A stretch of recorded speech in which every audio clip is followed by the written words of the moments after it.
मेरा बाजेले बेहुलो हुँदाखेरि सेतो चामलको टिका लाएर बेहुली लिन गयो, किनभने त्यतिखेर बनारसबाट अबिर आइपुगेको थिएन।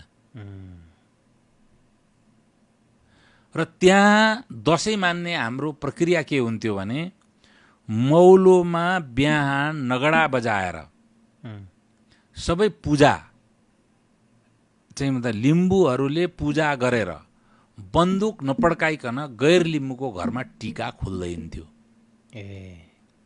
दसैँ त्यसरी मान्ने प्रचलन थियो।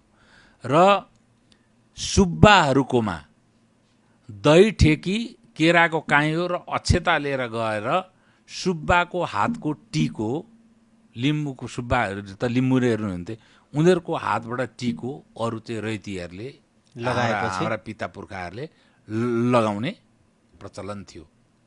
आज आएर त्यसलाई कसरी मिसइन्टरप्रिटेसन गराइयो, यो भाइरसहरूले के उनीहरूलाई इम्प्रेसन दियो भने यो चाहिँ तिमीहरूलाई राक्षस मानेर तिमीहरूलाई मारेको, तिमीहरूको रगतमा मुछेर लगाएको टिको हो, त्यस कारण यसलाई बहिष्कार गर्नुपर्छ भन्ने।